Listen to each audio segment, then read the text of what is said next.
एक ऐसा गांव जहां कोई भी रुक ही नहीं सकता वरना लग जाता है श्राप, और एक ऐसा 500 साल पुराना पेड़ जिसे मौत का पेड़ कहा जाता है। लेकिन क्यों और क्या हुआ जब एक सीरियल किलर का सिर 150 साल के लिए एक बोतल में रखा गया, और आखिर क्यों घूम रहा है भगवान का हाथ 1700 सालों से अंतरिक्ष में, और साउथ के फेमस एक्टर विजय ने अपने माँ बाप पर ही केस क्यों कर दिया। किस्सा काफी इंटरेस्टिंग है, जानने के लिए बने रहिए वीडियो के एंड तक। नंबर 1 दोस्तों, एक ऐसा गाँव भी है जहाँ इंसान क्या परिंदे भी नहीं पर मारते। ये गाँव है राजस्थान का कुलधरा गांव, और मान्यता है कि इस गांव में जो रुकता है उसकी मृत्यु हो जाती है। पर एक वक्त था जब ये भी हंसता खेलता गांव था, लेकिन फिर कुलधरा गांव रात ही रात में वीरान हो गया। सदियों से लोग आज तक नहीं समझ पाए कि आखिर इस गांव के वीरान होने का राज क्या था। कुलधरा गांव की कहानी करीब 200 साल से भी ज्यादा पुरानी है। कहा जाता है कि कुलधरा रियासत के दीवान सालम सिंह की बुरी नजर गाँव के मंदिर के पुजारी की बेटी पर पड़ गई। दीवान सिंह ने कहा कि या तो उसकी लड़की से शादी करवा दो या फिर गाँव छोड़ के भाग जाओ। गाँव वालों ने अपने सम्मान के लिए गांव छोड़ दिया, और फिर गांव को छोड़ के जाते वक्त पंडितों ने गांव में कई श्राप दिए, जिसके बाद दीवान सिंह का सब कुछ चला गया, और आज भी इस गांव में रुकने की हिम्मत किसी की नहीं होती। यहाँ तक कि गवर्नमेंट भी श्राप से डर के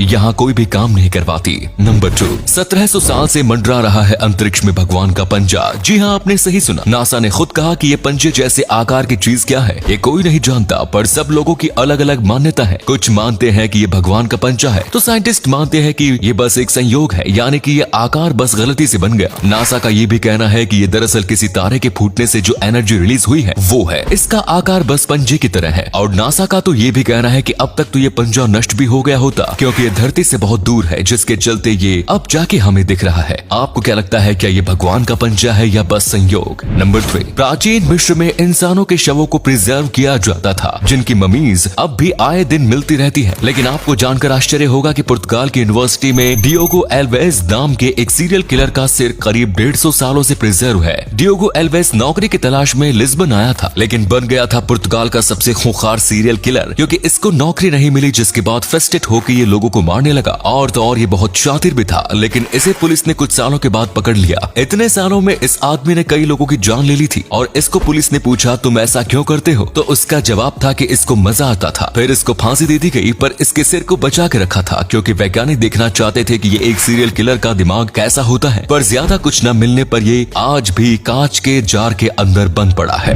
नंबर 4 पंजाब के फतेहगढ़ साहिब जिले के चरोटी कला गांव में एक ऐसा बरगद का पेड़ है जिसे लोग मौत का पेड़ कहते हैं। इस पेड़ की जड़ें जिस खेत में जाती है वहां किसान खेती बंद कर देते हैं। मान्यता है कि अगर कोई इस पेड़ की जड़ें काटता है या फिर पेड़ के साथ कुछ छेड़छाड़ करता है तो उसकी या उसके परिवार के किसी न किसी सदस्य की मृत्यु हो जाती है। बरगद का ये पेड़ करीब 500 साल पुराना है। ये लगातार बढ़ रहा है। बताया जाता है कि एक किसान ने अपने खेत में फैली इस पेड़ की जड़ें काट दी थी, जिसके कुछ दिन बाद ही उसकी मौत हो गई। ऐसे कई मामले सामने आने के बाद गांव वालों ने पेड़ से दूरी बना ली, और जहां भी पेड़ की जड़ें पहुंचती है वहां जमीन छोड़ दी जाती है। यहाँ के लोग इसे इसी वजह से मौत का पेड़ कहते हैं। क्या ये फैक्ट आपने पहले कभी सुना है? नहीं तो वीडियो को लाइक जरूर करें। नंबर 5 साउथ के मशहूर एक्टर विजय को तो आप जानते ही होंगे। हाल ही में सुपरस्टार विजय ने अपने पिता एस चंद्रशेखर और उनकी माँ शोभा सहित 11 लोगों के खिलाफ केस कर दिया। आपके दिमाग में चल रहा होगा अब भला कोई अपने माँ बाप पर ही केस क्यों करेगा, पर वजह सुन के आपको इनका केस लीगल लगेगा। दरअसल इनके माता पिता और 11 और लोग मिलके इनके नाम और इनके फैंस का इस्तेमाल कर रहे हैं पॉलिटिक्स के लिए, जैसे कि फैन क्लब अकाउंट से लोगों को वोट मांगना, पोस्टर्स में इनका नाम और चेहरा इस्तेमाल करना, और उनके नाम को किसी जनता पार्टी के साथ जोड़ना, जो विजय को बिल्कुल भी सही नहीं लगा, क्योंकि उनको लगा कि ऐसे करके ये उनके फैंस का गलत फायदा उठा रहे हैं। विजय ने ये रोकने को बोला, फिर भी उन्होंने ये काम पूरी तरीके से बंद नहीं किया, इसलिए फिर उन्होंने केस कर दिया। केस का नतीजा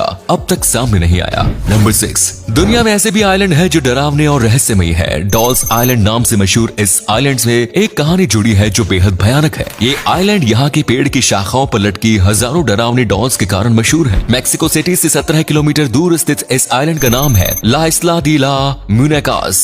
1990 में यहाँ हजारों की संख्या में पेड़ों से लटकी डरावनी डॉल्स मिली। कहा जाता है कि रात के समय पेड़ों पर लटके इन डॉल्स के फुसफुसाने की आवाजें आती है। इस आइलैंड पर सेंटाना बर्रेरा नाम का शख्स रहता था। उसके यहाँ रहते हुए एक परिवार यहाँ घूमने आया था, जिसमें एक बच्ची भी थी। इस आइलैंड के किनारे उसकी डूबने से मौत हो गई। कुछ समय बाद सेंटाना को उसी जगह एक डूबी हुई डॉल मिली थी जो उस बच्ची की थी। सेंटाना ने उस गुड़िया को उठाया और पेड़ पर टांग दिया। इसके बाद उन्हें कई डॉल मिलने लगी। जब भी सेंटाना को वहाँ टूटी फूटी डॉल्स मिलती वो पेड़ पर लटका देता। सन 2001 में सेंटाना बर्रेरा भी उसी जगह पानी में डूबे हुए मृत पाए गए थे जहाँ उस बच्चे की डूबने डूबने से मौत हुई। उनकी मौत कैसे हुई ये आज तक एक रहस्य है, क्योंकि उस आइलैंड पर वो अकेले ही रहते थे। अब डॉल्स आइलैंड एक टूरिस्ट डेस्टिनेशन बन चुका है और जो भी यहाँ घूमने आता है डॉल्स जरूर लेकर जाता है। नंबर 7 दोस्तों, दुनिया भर में कई ऐसी झीलें हैं जो रहस्यों से भरी पड़ी है। इंडोनेशिया की झील कावाह एजेन भी इन्हीं झीलों में से एक है। ये दुनिया की सबसे ज्यादा रेयर झील है। इस झील के पानी का तापमान लगभग 200 डिग्री सेल्सियस बना रहता है, लेकिन इस झील का रंग रहस्यमयी है, जिसका पानी रात में LED लाइट की तरह चमकता है। अब ये कैसे और क्यों होता है ये कोई नहीं जानता। इसके बाजू में कुछ ज्वालामुखी है। रिसर्चर्स का कहना है कि इन्हीं ज्वालामुखी की वजह से ये झील में रोशनी होती है।